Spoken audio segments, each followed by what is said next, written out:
مرحبا بكم اخواني اخواتي معايا اليوم في فيديو جديد. اليوم ان شاء الله غادي نديروا الفطر معمر، وصفه صالحه لصحاب الناس اللي دايرين نظام غذائي صحي صيام متقطع او نظام الكيتو. وصفه غنيه بالدهون وصحيه وكذلك غنيه بالبروتين. نتمنىكم احبائي تجربوها وتعجبكم.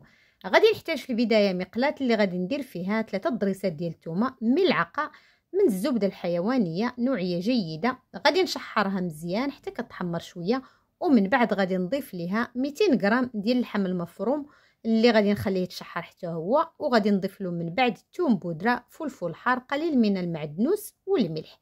نشحرهم مزيان حتى كيندمجوا، هذيك العطرية كتندمج مع اللحم. ومن بعد هنايا المكونات الاخرى غادي نحتاج الفطر، غادي نحتاج جبن مبشور، غادي نحتاج بيض سمان، غادي نحتاج اللحم المفروم اللي شحرنا، كذلك عندي مطيشه والبصله. البدايه غادي نشد الفطر، من الافضل تختاروه يكون يعني كبير شويه باش تقدروا تعمروه. غادي نحيد ليه هذوك الرويصات، بطبيعه الحال راه نقينا الفطر مزيان وحيدنا منه كلشي الشوائب اللي فيه، ومن بعد غنحيد ليه هذيك الرويصات. ومن بعد غادي نقطع الحويشيات ديالو او الحواف ديالو، غادي نقطعهم بالمقص ولا غير بيديكم ولا بالشيموس باش يبقى لينا غارق بحال هكاك. غادي ندير العمليه على الفطر اللي عندي كامل، انا تما عندي 500 غرام ديال الفطر. ومن بعد غادي نبدا نعمرهم. في البدايه غادي ندير واحد الطبقه ديال الجبن المبشور، يعني غير شويه على حسب يعني القعر ديال الفطر.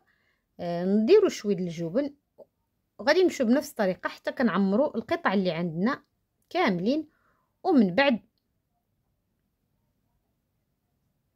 غادي نضيف باقي المكونات اللي هما في البدايه. غادي نضيف اللحم المفروم، نعمرهم كاملين باللحم المفروم. ثم في الحويشيات ديالهم غادي ندير قطع البصل باش يهرسنا عليهم البيض، يعني ما يتكب لينا من الجوانب. غادي نمشي بنفس الطريقه حتى ندور عليهم كاملين قطع البصل، يعني غادي نديرها في الجنيبات ديالها كاملين بحال كتبين الصوره. عاد من بعد نبقاو نهرسوا البيض ديال السمان، وغادي نديروه في كل قطعه غادي نديرو فيها بيضه على حسب كيف قلت لكم، يعني المحيط ديال الفطر اللي عندكم. تقدروا ديروا 2 بيضات الا بغيتوا، الا كانوا هكا متوسطين يعني بيضه كافيه وحده. ومن بعد غنزين بالطماطم، قطع ديال الطماطم غنديرهم في الجنيبات، اولا تقدروا تزينوا بالزيتون اولا تقدروا تخلوهم هكاك.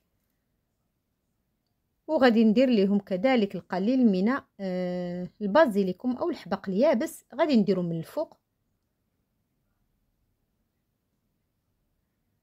صافي. وغادي نشد واحد الاناء اللي كيدخل الفرن، غندير فيه قليل من كريمه الطبخ، وندير عليها الجبن الموتزاريلا المبشور، وغادي نستف فيها القطع اللي عندي كاملين ديال الفطر، وغادي ندخلهم الفران واحد 10 دقائق كيكونوا واجدين، ونقدموهم بالصحه والراحه.